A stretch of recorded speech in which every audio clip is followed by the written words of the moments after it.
Welcome back to the channel, you guys. It's your girl, Wicked Raider 22. And I don't do this very often, but today I actually got a few comments that just forced me to break out the pay to play accounts. So you guys hear me talk about it pretty often. My Cocoa Bee account is actually the first account that I started with. It's where I put in my anywhere from 15 to 20 to $25 a month. I am a baby spender, of course. But this is actually an account that 90% of the time I am playing on mobile. But today I had to answer Sherry Ernest and actually got a comment, a really good comment. And it's something that you don't see very often. When it comes to gear, when you are early game and you have your starting champion, what pieces of gear have you selected? And Sherry, I'll be honest, that's a great question. It's something that I didn't think of right away. It's actually one of those areas of the game I'm still working on, but I'll be honest and I'll show you a couple of options depending on where you are in the game. On this particular account, I started this account with Kale.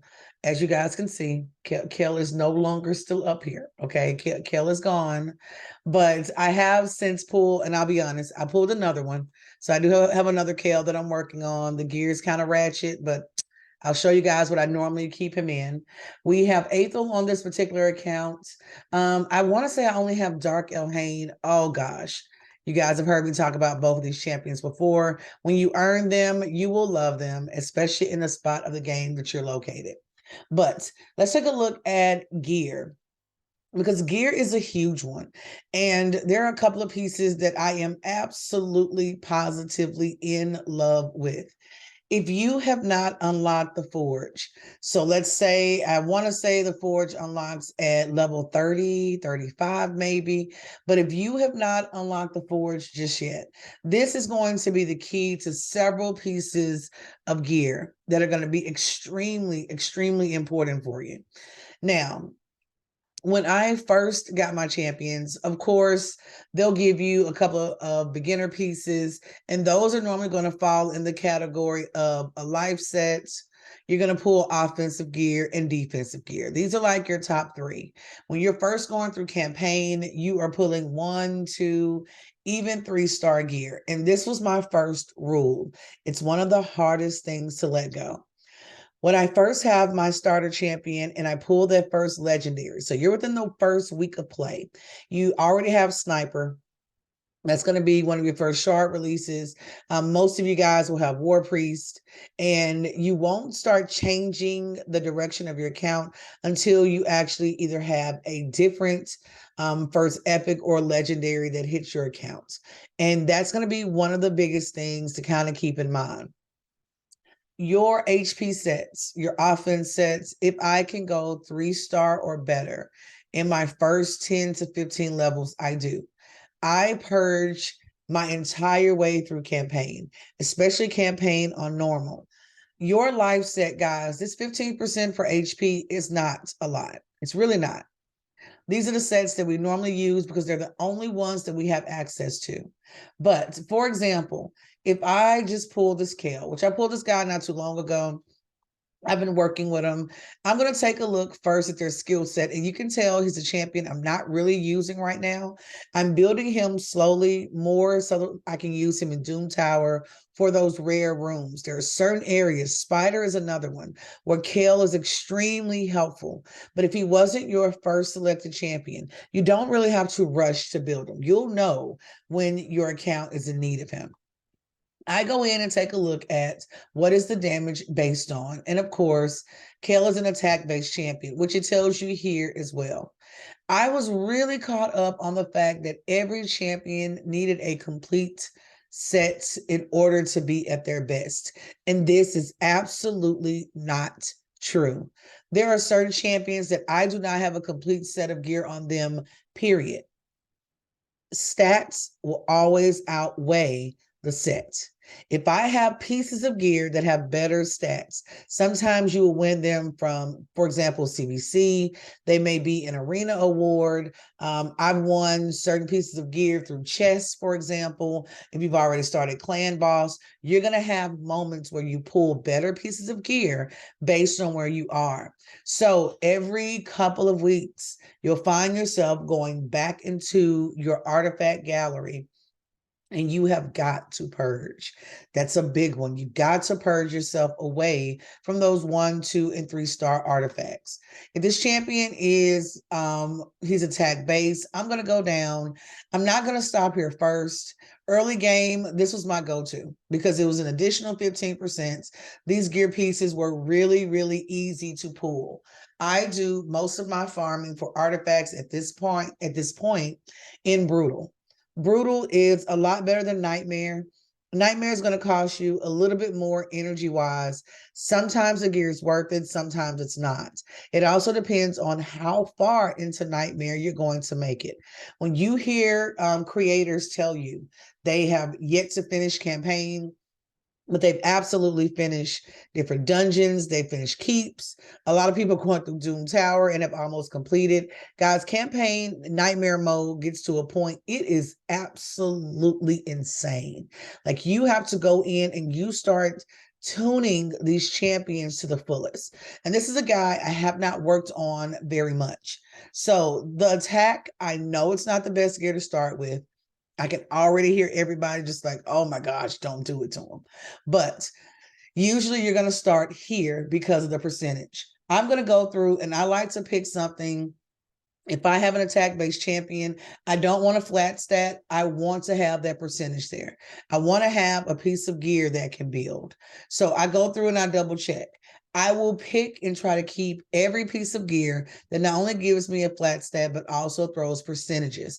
And the combination that these percentages occur will later become more and more important. I love to find speed on gear. And I'll be honest, finding speed on good pieces of gear becomes really, really difficult at a certain point. So attack is going to be one area. You can come in, add a couple of pieces that will definitely give you the stats that you're looking for. Anything with a percentage is nice because as you increase, it's based on that base number, of course, but as you're able to stack those percentages, you'll definitely start seeing the difference in your champion. The other thing is there's a clear difference in going from level 8 gear to level 12 to level 16. The amounts that you are investing. I do not boost currently anything above level 8 that is not a 4-star or better. And in order for me to actually level 8 a 4-star piece of gear, it needs to be a really, really solid piece of gear. You will have some 4-star pieces that are better than your 5-star pieces, hands down. So don't allow the stars to kind of catch you up. There are moments when I will go through and just purge all 4-star, everything 4-star and below completely, because I've run campaign. I may have done a couple of hundred multi-battles over a few days. And these are just pieces of equipment that I have. Right now I'm sitting at 534 pieces out of 1,300 slots. And I know that a lot of these pieces I'm not going to use. So starting off, this is a good area. And we're talking about Kale in particular. Now, keep in mind the skill set. What does this champion actually do? We know that this is our poison damage dealer. I want to give him the opportunity to resist those attacks that are coming his way. And I also, if he's on the team with a healer, I want to pay attention to how they work together. What's their synergy together? Acid Rain is going to be a really big skill for him. He attacks all enemies. He does fill the turn meter of himself by 25% for each enemy that is killed as well. You're also looking at the skill once it's ascended. So it gives you a reason to keep pushing this champion in a different direction. Now, once you come down from attack, I go to speed. I like to find speed stats on boots. But I'll tell you guys this is sometimes hard to find, even when it's a substat. I love to find it as the main stat. But if I go now to my filter, which for the longest I did not use, and I'll pull up speed on boots, this is all I got. Guys, I run roughly 110 multi-battles on this account per day. per day. I want you to think about that. A lot of what you do in Raid Shadow Legends, a lot of the work and the results that you see in tournaments, in events, in CVC, a lot of that is because you've been running these battles for a week or two and have not spent a single resource. You are literally waiting for that moment. Well, if I look here, none of these are a speed set. For perception gear, you will find speed 5. I normally find speed 4. And we'll talk about perception gear in just a second. I pull a lot of curing gear where you can definitely bump this up to 26. It would be nicer if one of the substats gave you speed as a percentage. And you're going to find it's really hard to acquire. I'm not even sure if it exists. I have a couple of pair of good speed boots. I'm already using those on champions. So even out of all the artifacts I have, over 500, only 4 pairs of my boots have that speed substat involved or the speed main stat. So what you do is if you're noticing you don't have the gear that you're looking for, you're going to go through and start looking at all the pieces to see, do I have a piece in here that I could currently use that gives me a percentage and a flat stat that maybe the substat will involve speed. It's not the easiest thing to do. The other thing is on Brutal, you go into where Queen Ava is and you will literally run that stage over and over and over again. You can go into your multi-battles. You're going to take out everything that's below 4-star. You only want 5-star gear, and you may run 30 multi-battles each day until you're able to, pull the gear that you need. For a lot of champions, that's where that comes from. A lot. So speed gear is another one. Having that extra boost of 12% for a lot of your champions is going to be important. The further you go up, the more the speed game becomes important. It's one that you need to win, and it's one that eventually you have to win. Now, crit rate gear gets a little bit better. I've seen people that have accounts that are full, like overflowing with critical rate gear, and it's not being used. It depends on the champion. We focus on the crit damage, which is always a little bit higher, but the thing is you need the occurrence for that damage, the possibility for it to take place, to be pretty high as well. It's not difficult to pull some 6-star gear on this one. A lot of your critical rate gear, of course, is going to be found not only through campaign, but I pull quite a bit of it from dungeons as well. I like Kale in attack if I'm going with my early gear. I do try to put a little speed on boots if I have that available to me. Crit damage gear on this particular champion I have not used. There are some really solid stats sometimes. The attack percentage is there, depending on what piece of gear you're pulling. You can have speed. I have some pieces with speed and attack both on them. And oftentimes it's these other gear pieces that you're not thinking about that actually carry speed on the boot. I pull accuracy. I don't have it on a lot of champions. I will sometimes have a pair of boots that has a really good speed substat on it. And I will use those in place of using a complete set if I'm just trying to put speed on each and every artifact that I have. The goal for Kale is I want to get him and start boosting him toward 200. I want this champion to carry some really good gear, which is going to bring me beyond resistance. I usually kind of maintain that one for my defense champion. If you have life steal gear, so let's say you have fought your way through hard mode, preferably through brutal. You are to the point where you can run the last stage for lifesteal gear. Guys, early game lifesteal gear is a lifesaver. Absolutely, it is worth it. If I am running armor guard, if I'm running shield guard, to be honest, my young Elhain is another one I kept in lifesteal. My current Galek is still in lifesteal gear. It is not always 100% the absolute best, but here's the thing. You need lifesteal to help you stay alive long enough. Most of us have teams, even if you have a reviver on your team, baby, if they are a 4-star, like if they're level 40, they're level 30, they're not staying alive long enough to keep up with the remainder of their teammates. Like if you have it to where your reviver is dying, or if you have a team, I have one free-to-play account, I have yet to pull a reviver. Honestly, I've yet to pull a healer. It's one of the most unique accounts I've seen. I have some really great nukers. I have some really great, champions when it comes to applying shields, but no one heals, no one revives on that entire account. Gear like Lifesteal is not hard to come by. And as you can see, I have been running. This is actually one of the stages. I can normally run my level 12, I think it's what, 12-7 for my campaigners. But honestly, right now, I've been running everybody for lifesteal gear. It's quicker by more than a minute for me. I'm able to run all of my food champions. I can solo that area of campaign. Once you have a champion that's able to solo in an area, take advantage of it. I can also come back because I have so many pieces of this gear and now step the standard up. If I very rarely will use 4-star, I'm now focusing on that 5 and 6-star gear. And it's only because I am running the same area over and over again. The benefit is you're also going to boost those food champions extremely quickly. So you're able to get them through as well. If you haven't invested in lifesteal, especially if you are level 30 and below, 35 and below, guys, this one can be a good one for you. A lot of your stats will include not only a decent flat stat, but also give you some percentage of coverage. For Kale once again, or any of my attack champions. Elhain is kind of the same. I go in, if it has a flat stat, I prefer a percent here. But if I don't have a piece that falls into that category, I will also pick one that has that percentage as a substat. So that can definitely be worth it for me as well.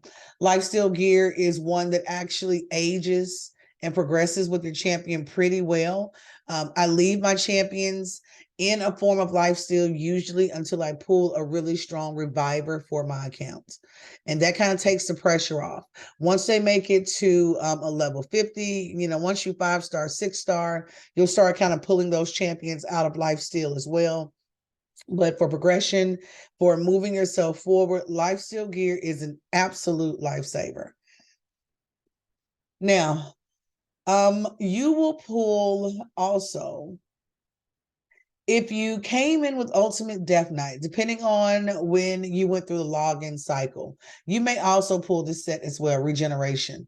Regeneration is one that I've only ran on Ultimate Death Knight once. But I will say this is a really good set. I have kept this set on Dark Aether before. I kept it on Galek before as well. I had the pieces because I went through the Ultimate Death Knight, the 7 days of logging in. Every day you pulled a different piece of gear. And by the time you got him at the end, you absolutely had a full set to place him in. I chose to upgrade the set. It's all 5 or 6-star gear. And then I placed that gear set actually on Galette. And what I figured out is, number one, it allowed him to boost himself because at the time I didn't have enough lifesteal gear to do the same. But the stats and substats on this gear is pretty good. You also acquire regeneration. I've earned it through tournaments or events as well. I haven't really paid attention to it beyond that, but those are other areas within the game where you can pull some pretty solid stats on gear. And as you can see, a lot of it, even when you're looking for attack, I've used this first piece on a champion. I needed to get that crit rate up, which is what I was pushing for. When it comes to Kale, you want Kale to be fast. He's not normally the fastest champion on an early game team. Normally, Sniper will still go first on a team, even with Kale involved. And then as you're moving on or moving forward, kind of start thinking about it a little bit more from the amount of damage that he's doing. If you have poison gear, for example, I know a lot of people during CBC, they are running dungeons and you'll start pulling different areas. If you pull poison gear where you can increase the likelihood of him placing that poison debuff, that's going to be another one that's helpful as well. Sometimes you will pull a nice amount of relentless gear. Relentless is what I kind of keep for a champion like Elhain. I use it on Sniper, for example. Eris is another one. All of my bowmasters are kind of the people that come to mind when it's relentless, because that chance of an extra turn for them, they're likely to pull a skill where they're going to attack all enemies. And it's nice, they're going to have a nice punch to it.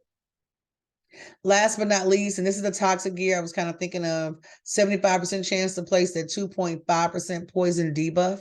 When I think of Kale and the skill sets, this is often pulled from Fire Knight, I think is one example. But in the dungeons during tournaments is where I've earned more pieces of this.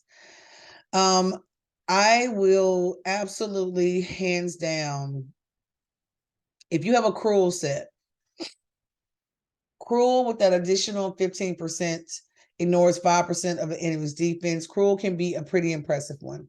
Some of even the flat stats are kind of nice for early accounts. I'm usually going in looking for a combination of attack and speed would be great. Also looking for any piece of gear that will give me a percentage for the main stat. And you'll notice that certain sets, it's really, really, really hard to find.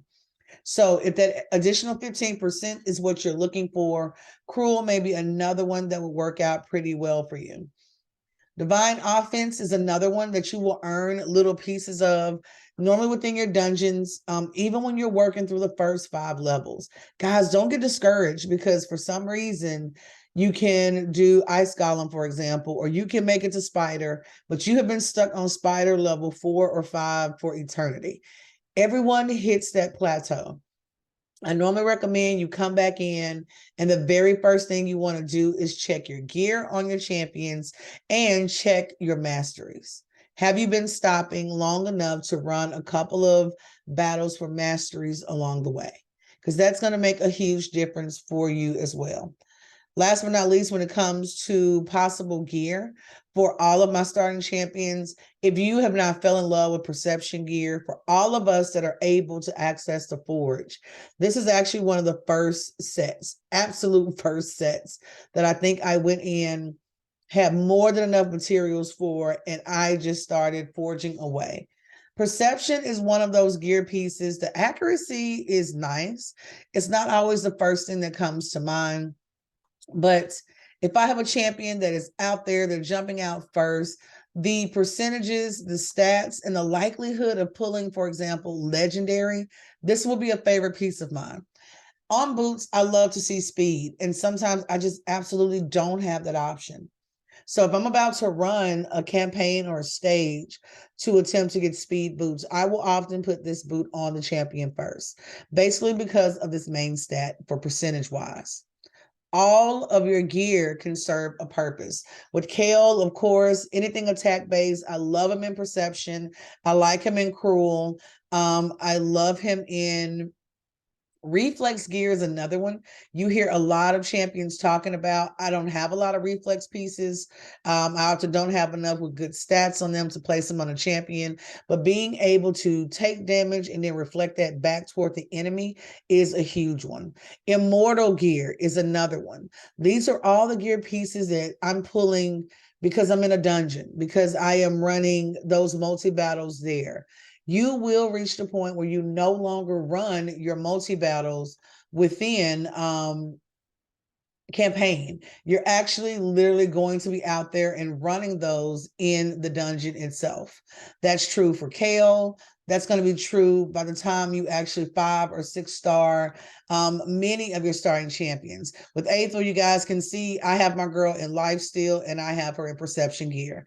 It's not my strongest gear. I'm getting closer to a purge, but I love what she's able to do with this particular gear. Also, keeping in mind, when you are unable to make a full set, don't hesitate in picking individual pieces based on the percentages, based on those smaller stats that you know are going to be important later. My ultimate goal, of course, is to get crit rate to 100%. I want to get speed as high as possible, because Aethel is one of those champions, especially coming in with that second skill where she's attacking all enemies. Divine Blades can be a huge one for you. Now, last but not least, trying to see, I don't have Galect on this particular account, but I want to show you guys this. when we're looking at champions, not champions, go to the index. I think my boy is an orc, if I'm not mistaken. He is. And I've had him on this account before, but of course, I've been trying to make myself kind of purge and use other champions. On a video before, I told you guys that Galek was actually one of those champions I was really, really hesitant to select as a starter champion. Everyone always talked praises about Kale. They had always talked about Aethel, even El Hain, being able to solo so many areas within campaign itself. But guys, my boy here, oh, do not sleep on Galek. Do not. The reviews do not lie. Okay. This is a guy that this second attack, this Hellraiser is one of my favorites. It would be nice if it had one cooldown. It does have the increased speed, which is so lovely. Damage can be increased by 25%. Hellraiser is one of those attack all skills that if you have him on a team next to early team, if you have like Ultimate Death Knight, for example, you can run these two in tandem and completely run through normal, hard, and the majority of brutal campaign easily. Placing him in lifesteal gear, for example, if you're lucky enough to have reflex, I most definitely would put him in perception gear. This is one of those champions, again, that is attack based. He would do an amazing job for you. The other thing that you're going to notice, he's a pretty decent campaign farmer. You won't have a lot of options early game, but this is definitely one of those champions that you can benefit from 5-star, even 6-starring, and keeping him on tap for those rare rooms in Doom Tower. Guys, I hope gear-wise I'll kind of give you an idea. Don't avoid the attack 15% sets. Don't shy away from the crit rate sets. Once you're able to get to your perceptions, your reflex gear, your immortal, go for the higher packs. Look in the forge and make sure that you're always paying attention to what's available and where you can actually get those materials from to create the sets you need. If you have pulled bolster sets, if you've never put a bolster set on a champion, try it. I have it on Deliana, for example. I have it on a couple of my champions that I've been moving and progressing through, and bolster is a really nice set. Give me your thoughts, guys. Do you have preferred pieces of gear that are your go-to for your champions? Do you kind of have a formula to put with it? I'm always open to questions, comments. Let me know what you think. And hey, I'll talk to you soon. Happy gaming.